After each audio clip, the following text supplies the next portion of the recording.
स्वागत करता हूं अपने YouTube चैनल शिवम ट्यूटोरियल में। दोस्तों आज हम इस वीडियो में बात करने वाले हैं बिहार इंजीनियरिंग एडमिशन में डॉक्यूमेंट वेरिफिकेशन और एडमिशन प्रोसेस के बारे में। दोस्तों आज हम देखेंगे कि आपका डॉक्यूमेंट वेरिफिकेशन है वो कैसे होता है, कितने स्टेप में होता है और इसका एडमिशन कैसे होता है। दोस्तों आपको बता दें कि जो आपका प्रोविजनल सीट अलॉटमेंट है वो सबसे पहले आपका जो डेट दिया गया है उसके अकॉर्डिंग ये जारी हो जाएगा। और दोस्तों इसे देखने के लिए आपको अकाउंट में लॉगिन करना होगा। वहाँ पे आप अपना जो कॉलेज आपको अलॉट हुआ है वो देख सकते हैं। दोस्तों कॉलेज अलॉट होने के बाद देखने के बाद आप अपना अलॉटमेंट लेटर को डाउनलोड कर सकते हैं। आपको अपना अलॉटमेंट लेटर डाउनलोड करने के लिए आपको यहाँ पे दो ऑप्शन मिलेंगे। यहाँ पे एक लिखा रहेगा ऑटो अपग्रेडेशन यस, उसके बाद ऑटो अपग्रेडेशन नो, यानी ऑटो अपग्रेडेशन दे करके दो बॉक्स रहेंगे यस और नो का। तो आपको क्या सिलेक्ट करना है दोस्तों, आपको पहले देख लेना है कि आपको कौन सा कॉलेज मिला है, कौन सा ब्रांच अलॉट हुआ है। आपको अगर लगता है कि ये कॉलेज मेरे अकॉर्डिंग सही है, मैं यहाँ पढ़ लूँगा, तो ही आप अपना ऑटो अपग्रेडेशन को नो करेंगे। और लगता है कि हम अपग्रेडेशन करवा देंगे तो हमें कुछ और अच्छे कॉलेज ऊपर मिल सकते हैं आपके चॉइस के अकॉर्डिंग, तो आप ऑटो अपग्रेडेशन यस कर देंगे। दोस्तों अगर आप गलती यहाँ करते हैं, ऑटो अपग्रेडेशन यस कर देते हैं और फिर आप चाहेंगे कि उस कॉलेज में एडमिशन ले लें तो आपको एडमिशन नहीं मिलेगा।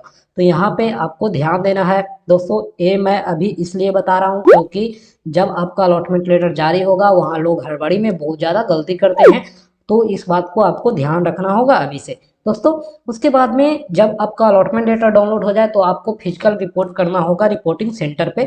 जो भी कॉलेज आपको अलॉट हुए होंगे उसका एक रिपोर्टिंग सेंटर रहेगा, वहाँ पे आपको जा करके रिपोर्ट करना होता है। दोस्तों देखिए रिपोर्टिंग सेंटर का नाम है वो अलॉटमेंट लेटर पे लिखा रहता है, जैसे यहाँ नीचे में देख सकते हैं। यहाँ पे आपको अगर दिख रहा होगा रिपोर्टिंग सेंटर LNJPIT छपरा, यानी कि जिनका भी अलॉटमेंट हुआ उनको यहाँ पे LNJPIT छपरा में आकर के रिपोर्ट करना होगा। दोस्तों अब मन में एक सवाल और उठता होगा कि हम ऑटो अपग्रेडेशन यस कर दिए हैं तो क्या हमें भी रिपोर्ट करना होगा या फिर जो एडमिशन लेने वाले होंगे उनको रिपोर्ट करना होगा।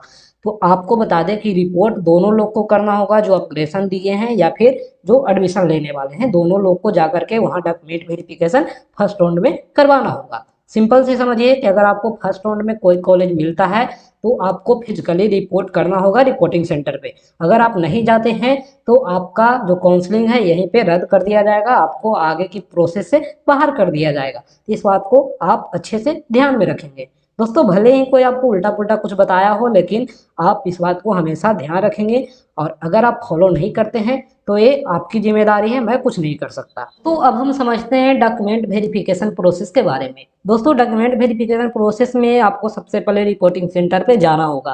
दोस्तों रिपोर्टिंग सेंटर पे आपको सारे डॉक्यूमेंट्स को लेकर के जाना होगा, जिसमें जितने भी मैंने पिछले वीडियो में बताया था डॉक्यूमेंट्स वो सारे आपको लेकर के जाने होंगे। दोस्तों डॉक्यूमेंट्स में दिक्कत है तो आप डॉक्यूमेंट्स को क्लियर कीजिए।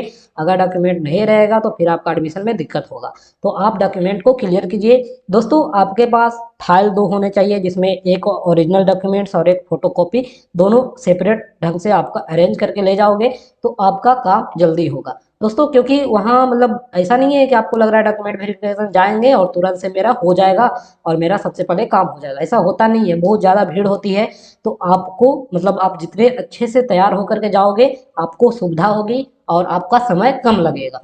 तो इसलिए मैं बोल रहा हूँ कि आप मार्केट से दो फाइल 10 रुपये में ले लें और एक में ओरिजिनल और एक में जेरॉक्स कॉपी रखे जाएं और अच्छे से अरेंज करके डॉक्यूमेंट्स को लेकर के जाएं। दोस्तों आपको कॉलेज में विजिट करना है, वहाँ पे आपको पूछना है एडमिशन सेक्शन कहाँ पे है या फिर जहाँ पे डॉक्यूमेंट वेरिफिकेशन हो रहा है उस जगह को बारे में आपको पूछना है, तो वो कोई भी कॉलेज के स्टाफ होंगे वो आपको बता देंगे। वहाँ पे आप जाओगे, उसके बाद आपको वहाँ पे बोला जाएगा पार्ट ए और पार्ट बी को भरने के लिए या फिर एक चेक स्लिप और बायोमेट्रिक का जो फॉर्म है उसे भरने के लिए। दोस्तों आपको भरने में दिक्कत है तो इसका वीडियो पहले से मैं बनाया हुआ और आप चाहे तो वो देख सकते हैं, नीचे लिंक आपको डिस्क्रिप्शन में मिल जाएगा।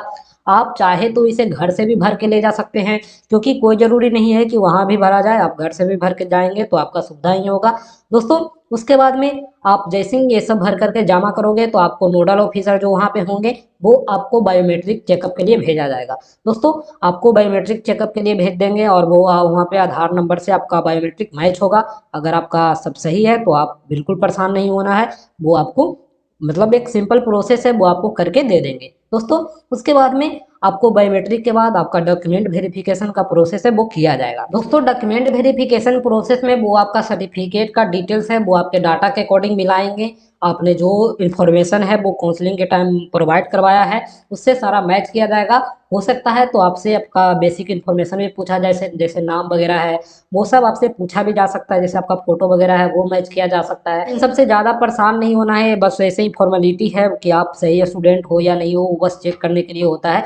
तो वो आप अच्छे से करवा लेना। उसके बाद में जब सारा डॉक्यूमेंट्स वेरिफिकेशन हो जाएगा तो आपको भेजा जाएगा एक काउंटर पे। वहाँ पे आपका अगर जो अलॉटमेंट लेटर है वहाँ पे अपग्रेडेशन का स्टेटस में यस लिखा रहेगा तो आपको अपग्रेड कर दिया जाएगा, और अगर आपका नो रहेगा तो आपको वहाँ पे एडमिशन लेना होगा। दोस्तों वही बात मैं बताया हूँ कि अगर ऑटो अपग्रेडेशन का ऑप्शन यस रहेगा तो आपको आपका डॉक्यूमेंट है वो रिटर्न कर देंगे, और एक जो डॉक्यूमेंट वेरिफिकेशन का स्लिप देंगे कि आपने यहाँ डॉक्यूमेंट वेरिफिकेशन करवाया है उसका एक स्लिप आपको देंगे। आपको डॉक्यूमेंट के साथ स्लिप लेकर के चले आना है घर पे।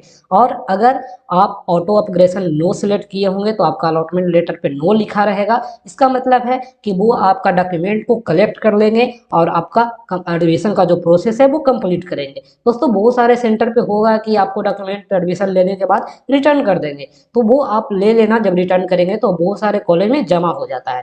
दोस्तों तो ये आपको ध्यान देना है, आपको डॉक्यूमेंट वेरिफिकेशन स्लिप जो अपग्रेडेशन वाले होंगे उनको मिलेगा, वो लेकर चल आएंगे। और जो एडमिशन लेंगे उनको वहाँ पे एक एडमिशन लेटर दिया जाएगा, आपको वहाँ एडमिशन का फी देना होगा, और आपको एक एडमिशन लेटर इस टाइप से दिया जाएगा जिसके ऊपर में आपका पर्सनल इन्फॉर्मेशन होगा और नीचे में यहाँ पे डॉक्यूमेंट का स्टेटस होगा जो वेरीफाइड लिखा जाएगा। उसके बाद ये एडमिशन लेटर आपको मिल जाएगा, अलॉटमेंट लेटर का एक कॉपी आपको मिल जाएगा। तो इन सारे डॉक्यूमेंट्स को लेकर के आपको घर चले आना है और आपका एडमिशन का प्रोसेस है वो कंप्लीट हो जाएगा। दोस्तों बहुत सारे स्टूडेंट ऐसे हैं जिनके पास कोई डॉक्यूमेंट्स की कमी रह गई है, तो बहुत सारे के पास डॉक्यूमेंट मिसिंग हो जाता है। होता क्या है कि आप सब कुछ तैयार करके गए और वहाँ पे गए तो पता हुआ कि मेरे पास ये डॉक्यूमेंट्स नहीं है। तो उस स्थिति में आपको ज़्यादा परेशान नहीं होना है। आप अपने साथ वाइट पेज रखेंगे, जो प्रिंटिंग वाला जो पेज होता है उसे अपने साथ रखें। उस पर आप एक अप्लीकेशन लिख देंगे कि मेरे से ये डॉक्यूमेंट छूट गया है, या फिर समय नहीं रहने के कारण मैं ये डॉक्यूमेंट नहीं दे पा रहा हूँ, मैं 10 दिन के अंदर जमा कर दूंगा या 15 दिन के अंदर जमा कर दूंगा। तो इस टाइप से आप अपना डॉक्यूमेंट्स नहीं रहने पे एडमिशन करवा सकते हैं, ज़्यादा परेशान नहीं होना है उस स्थिति में। दोस्तों तो ये वीडियो आपका डॉक्यूमेंट वेरिफिकेशन और एडमिशन से रिलेटेड है, आई थिंक आपको पसंद आया हो। और दोस्तों अगर आप फॉलो करते हैं तो ही आपके लिए सही है, अगर अदरवाइज इसका कोई वैल्यू नहीं है। तो दोस्तों अगर वीडियो पसंद आए तो लाइक करें, अपने दोस्तों में शेयर करें, और कोई भी इन्फॉर्मेशन चाहिए आप जरूर कमेंट करें। Thank you.